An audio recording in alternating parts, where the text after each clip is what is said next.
this is how we have been growing, and we have been very linked to the resource consumption. Yeah, so we have some resources with an exponential demand, and the concern, and many scientists are telling us that we need to be more efficient in the use of the natural resources, because we have renewables and non-renewables.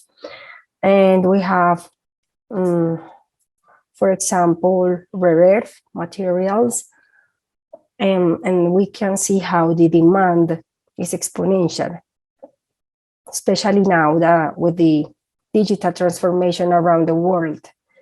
So what happens when we have scarcity of certain material? We are currently facing risks with the steel. So steel is we are having steel scarcity.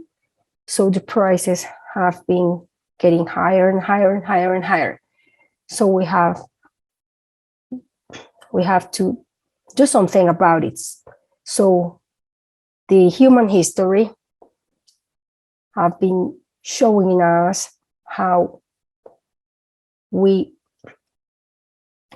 have been able to gain economic growth. At the same time, we are every day increasing the consumption of natural resources, and day by day, we generate more waste around the world. And at the same time, we are facing loss of biodiversity. So this is linear economy story, okay? It happens when we are facing linear economy. And we have some challenges, global challenges: climate change, biodiversity loss, we have scarcity risk, we have a growing population around the world, and global population demanding more energy, more water, more resources, wanting to buy many things, generating more waste and pollution. We have endangered species. We also have deforestation. We are losing air quality because our air is becoming more polluted every day. But people have to deal with the consequences. People have to deal with the benefits, but also with the risks and the cost. Yeah, so we cannot talk about environment or circular economy if we don't take a look at people. And when we look at the same economic growth, but we look at with the circular economy perspective, circular economy make it possible to have economic growth, but help us to unlink the economic growth from the resource overuse, because we are using more resources than we have available. So here is where we can see the power of the circular economy, because we can have economic growth, but we are able to use less natural resources to reduce waste generation and to reduce the loss of biodiversity. So we have benefits when we implement circular economy, because if we reduce, the use of natural resources, and we think about regeneration of natural ecosystems, we are mitigating climate change, and we are able to protect the biodiversity. And why it is important?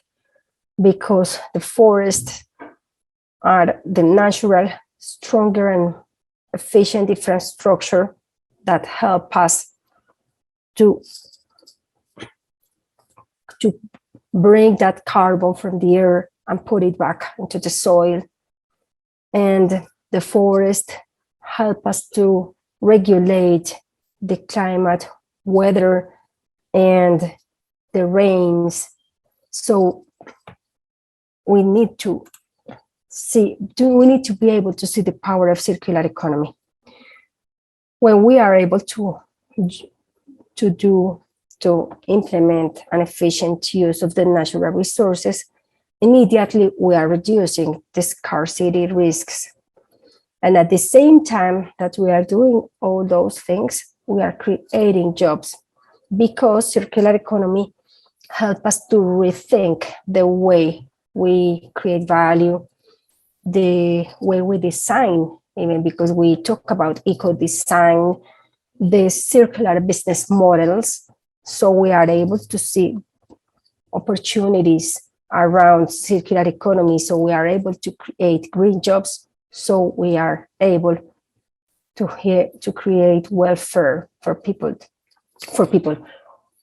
The efficient use of the resources is necessary because we are able not only to mitigate impacts, but also to aspire to have positive effects. For example, the regeneration of the soils, the regeneration of ecosystems.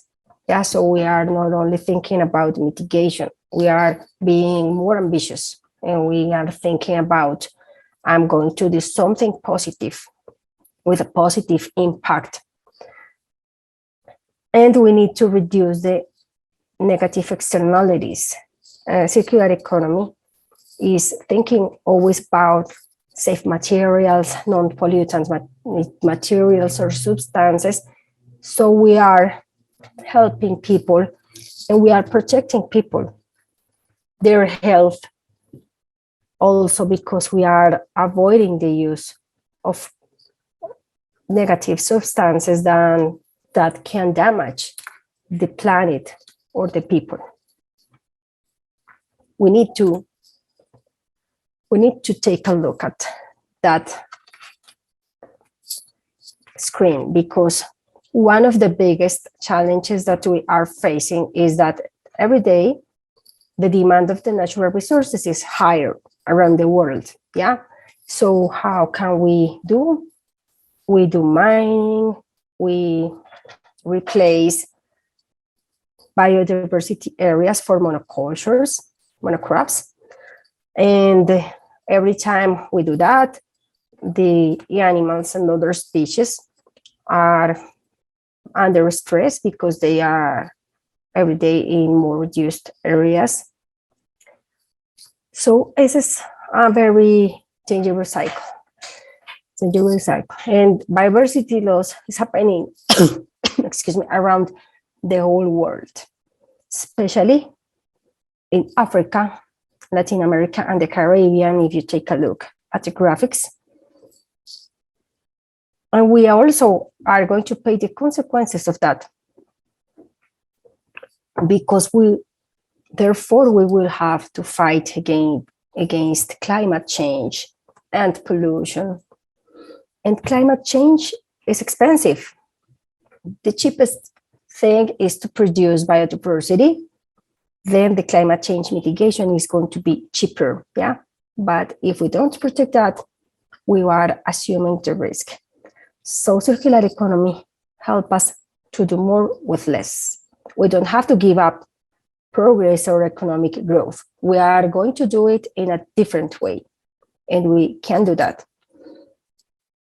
How can we fight against biodiversity loss? We have nature-based solutions. We have regenerative agriculture. Every time we gain biodiversity, we are being more resilient to climate change, and we are able to do in a more efficient way the carbon capture. We are also able to create other economic benefits and opportunities like ecotourism. Yeah, because we are bringing to the people in protected or biodiverse areas, and we are allowing them to have incomes from the tourism. Or also, when we protect areas, we can create value through the carbon market, have access to resources, economic resources through climate funds, and we are able to create a social impact. I am from Colombia, and we are the second biodiverse country of the whole world, but we are facing deforestation challenges. So how can we protect that biodiversity? We need to make that areas more productive. And I'm showing how can we make it possible through circular economy. At the same time, we can do innovation and to create products from the fruits of the forest that help people to create business models around the protection of the forest. So that is how we can do more with less, and we are giving those communities the opportunity to create incomes, to bring money to their houses, to stay on their own territories, and to do circular economy at the same time. So this is really powerful and necessary. And on the other hand, we have the consumption. There is no circular economy if we don't do responsible consumption. What is happening is that the global population is growing. At the same time, the markets and the countries are having more money. We do more consumption. And now we have the opportunity to bring anything from anywhere. If you have the money for that, you can bring anything from anywhere. So it also make it more intensive, the consumption. When we take a look at that map, we can see how the resources consumption is so related to the economic capacity to afford things. So we are not going to tell anyone you cannot buy anything or you have to go to live in the forest. No, we don't. But we are able to be more efficient. And we are able, in the circular economy perspective, to create a balance, because currently there is no balance. And there are risks because we are looking at global ecological footprint. So it's showing us that the purple and the pink and the dark orange areas are demanding more resources than the planet, and they are over the planet capacity. Yeah, so we cannot follow that trend. We need to do something, and we need to be more equal, and we need to be more balanced in our habits. Yeah, because those areas are in the overuse of natural resources, are making more severe the environmental damage of the consumption. When we are conscious about it, we are able to do responsible consumption, because the first thing that you need to wonder before buying something is, do I really need it? And what happens with that at the end of its life? Am I doing the list? Is that I'm correctly sorting the waste in my house in order to make the waste more recyclable? Am I allowing somebody else to use the things that I am not using anymore? Am I putting those stuff in shared platforms, for example? So it's another way to see the way we communicate and the way we interact with the things that we buy, with the other people. So we are going to talk about the circular mindset, because we need to, first of all, understand that we can share more than we imagine. What can we share? Almost anything. We can share infrastructure, for example. We can share an airport. I went to Sweden and I was so fascinated seeing that Sweden and Denmark are able to share an airport. So none of them are giving up of anything. They are just saying, okay, we are so close. We can share an airport between the countries.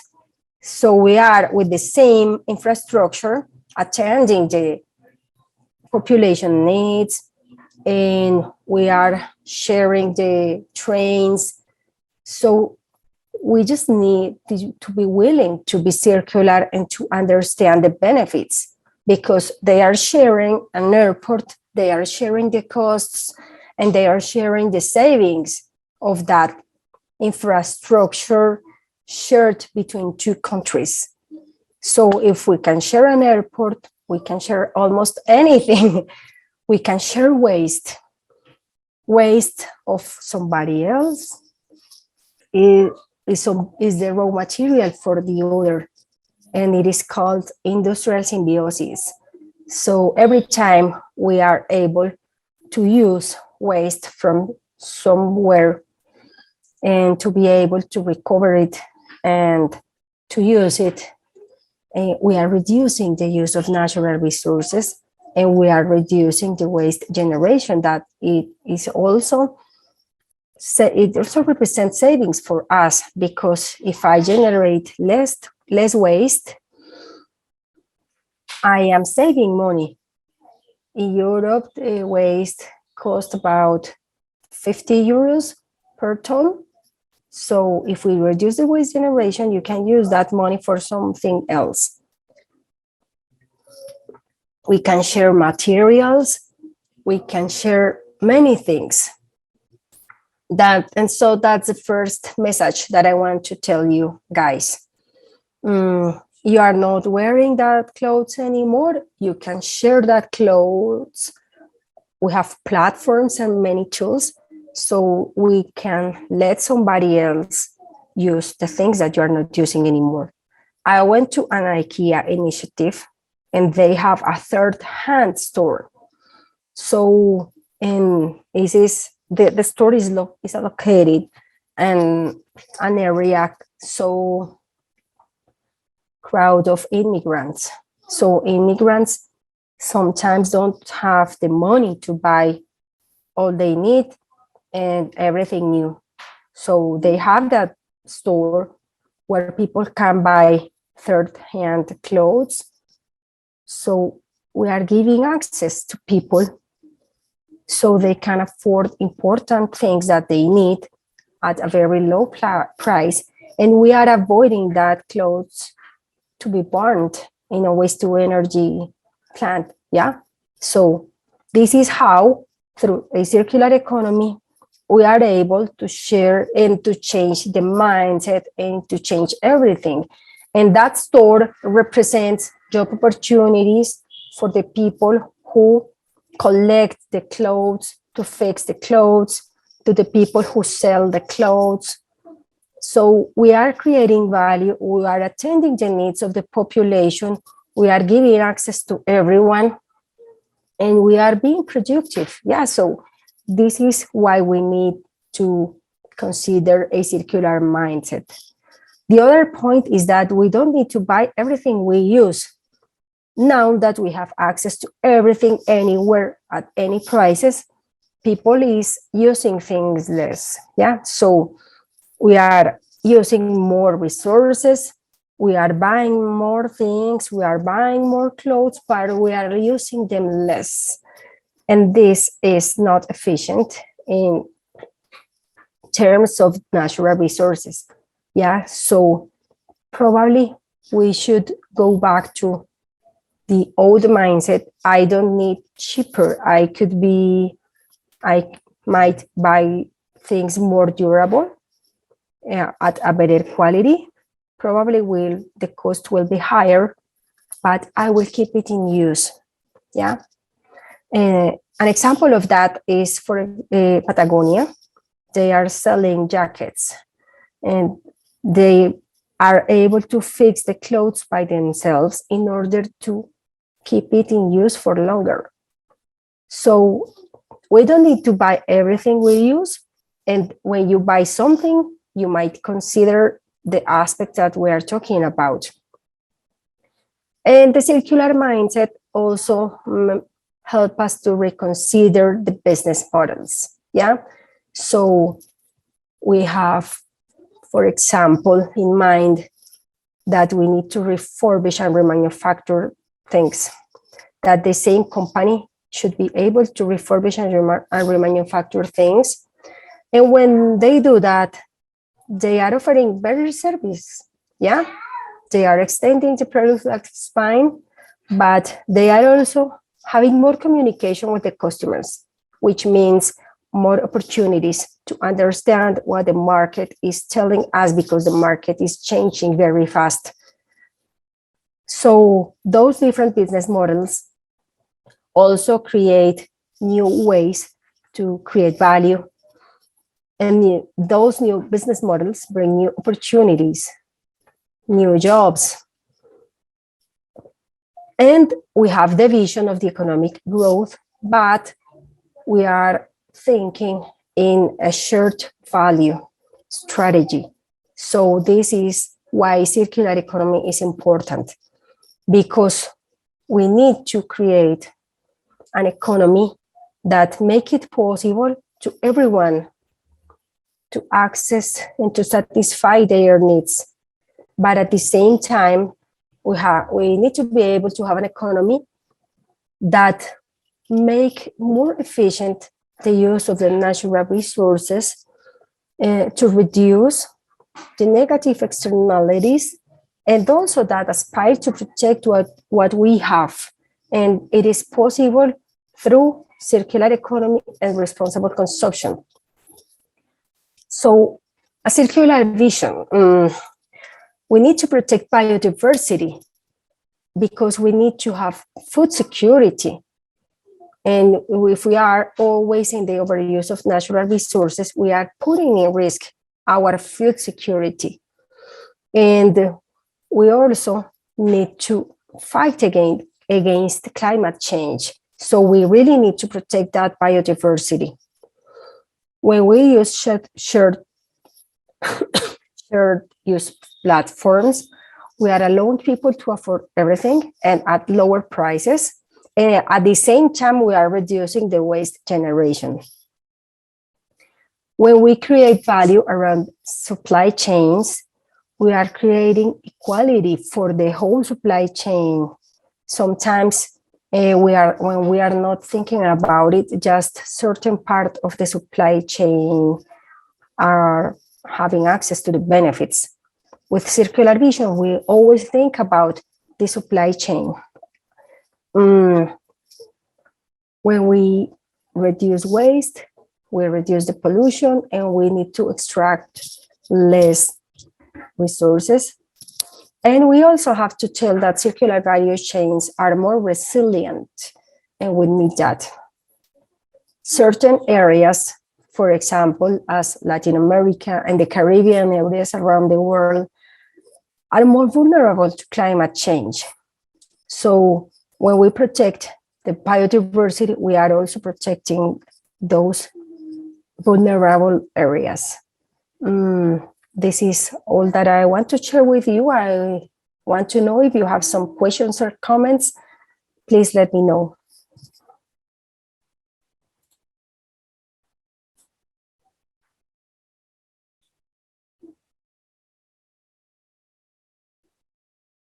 Jorge, you are mute.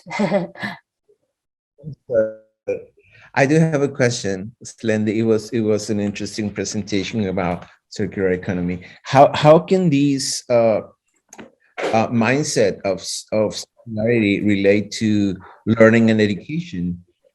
How do you see it connected to learning and Yes. education, and mostly post-institutional learning?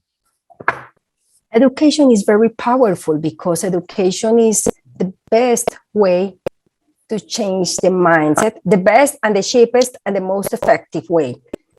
We need to talk about circular economy, so we need to do it through the education, where everywhere. the schools, universities, companies, because education has to be in every side. If you have people, you have the education of circular economy around the people, and you need to talk to all the people in different languages, but you need to teach that, and you need to bring that message, because people is willing to be circular sometimes, but they don't know how to do that. Education is telling how to do that. Education is the way to tell them how and when and where. So education is very crucial in the circular transition. So very, very good question, because what I have been doing my last years is exactly education around circular economy to different stakeholders and different places, and it's very inspiring, and it's very positive when you can change somebody else's habits and make them more sustainable and more efficient. So education is very crucial, very relevant, very necessary around circularity, sustainability, and also in the climate change mitigation and adaptation, because people need to understand why do they need to change, why do they need to take action. And education is the tool that allow people to see that. And a lot, apart from being a tool to communicate economy, do you think education could be a circular process somehow? I mean, you were talking about the circular process and how can we do that? Because we're talking about post-institutional education, we have been talking about how can these be a peer-to-peer process instead of a hierarchical process with, like a teacher that knows everything and teaches to everyone, but people sharing, I'm making it more community-based. Do you think the concept, the mindset of circularity could be applied to educational systems, for example? Should be. I think that people is willing to be circular, but people is not going to arrive to circular economy. Circular economy needs to come to everyone anywhere.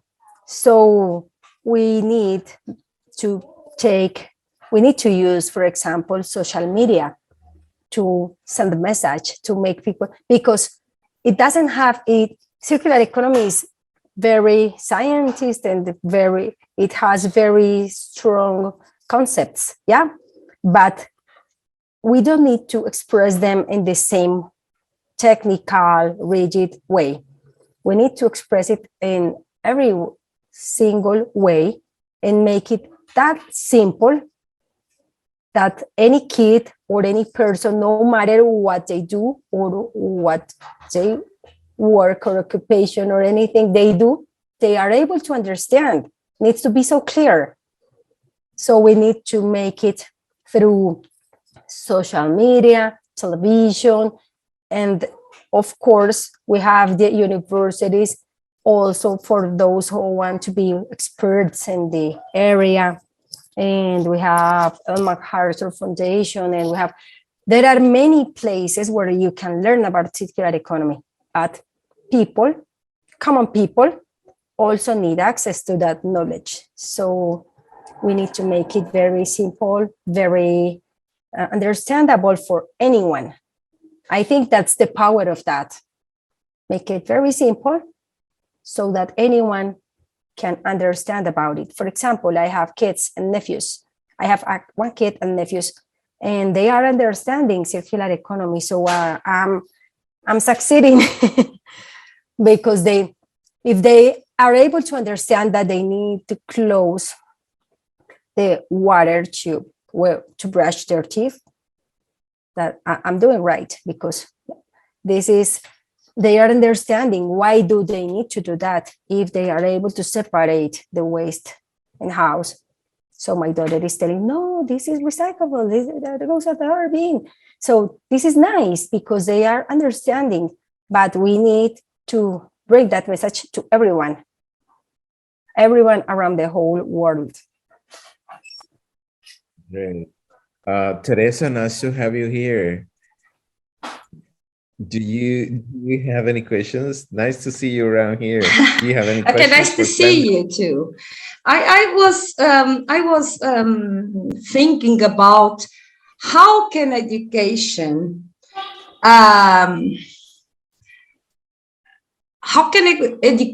help really help people to change their mindsets. I've been teaching for 40 years, and the message, Slendy, you mentioned there, I have for 30 years more or less that we in school, in education, we deliver that message. So all that you said, that you mentioned, we have already spoken, made activities, everything. So I think you mentioned that it is very easy. I think it is very easy, but it is very complicated to change the mindset. So how can education and within schools, how can we compete with the attractiveness of the consume, the institutional consume? So how, and this post-institutional cafe, I think the idea is to foresee how or what can we really do to change. So to not exactly to change, because we have to feel that we have to reuse, we have to feel that we have to share clothing, we have to feel that. So we have to feel and be part of our daily life, daily routine. So all those things are very, you have there lots of interesting ideas, but in practice, how can we compete with the outer educations? Because we know that education today is everywhere. So either we educate them in changing attitudes, habits, and so on, by showing them. So how can schools, so what part will there be a discipline, so a subject?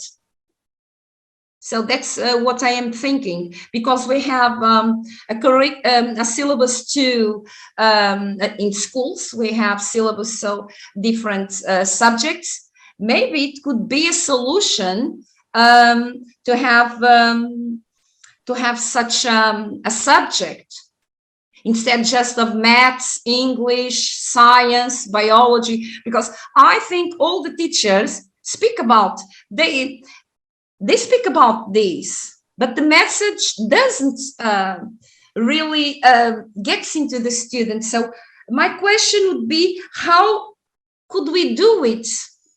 How could we as educators, as teachers, as schools, how can school change to make it easier to change our mindsets, to change our consuming, between inverted commas, mindsets? That's my problem. And it is lovely interpretation, because you are so right. Is a challenge. It's a huge challenge that we face.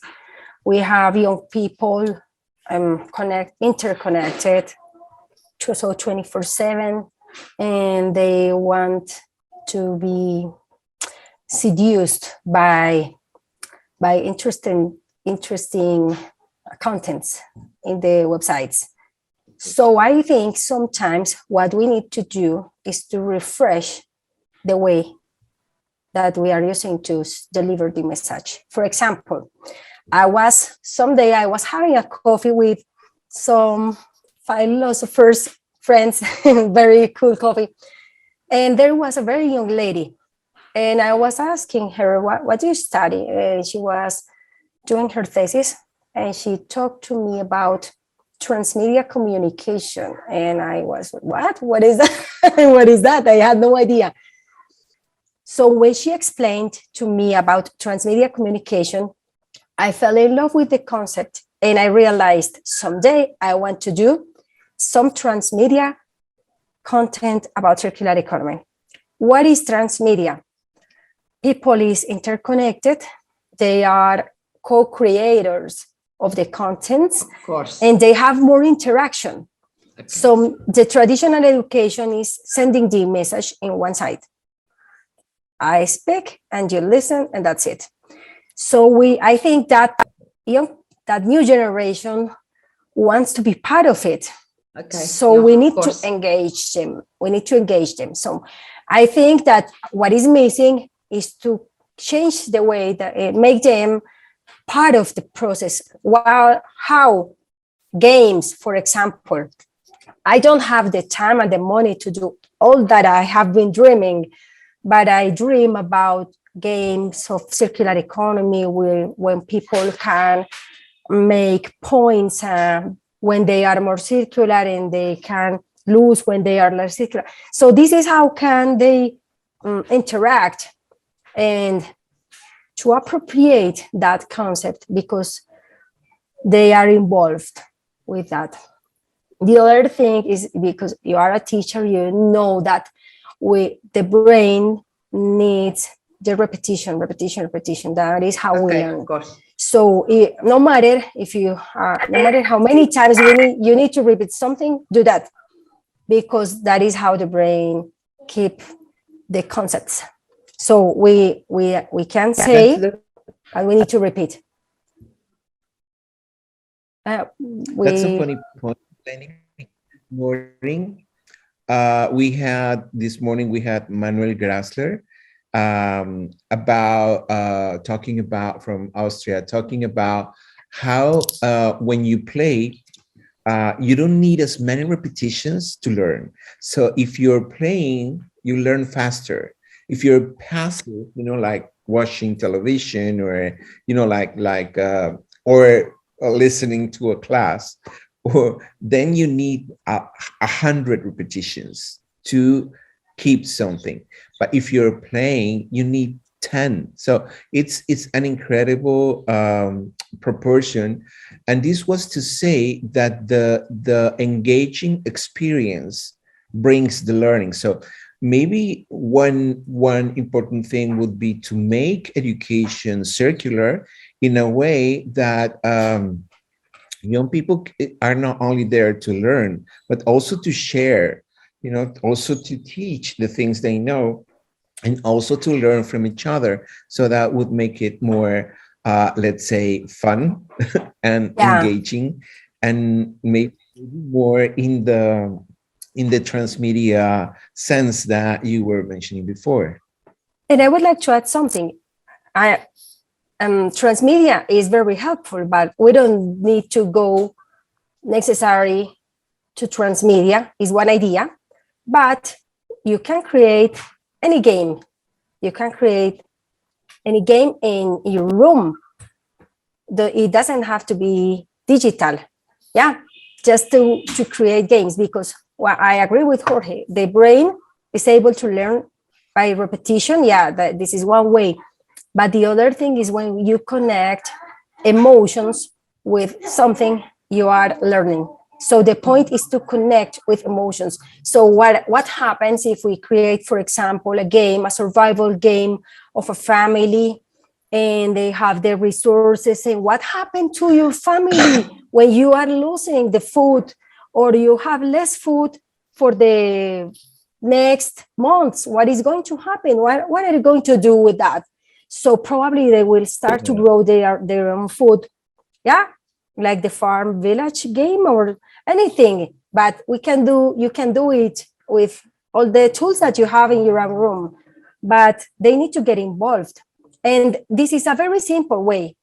But we are telling them, why do we need to be circular? What happens when we change our habits? And how can we face that risk that we are having in front of us?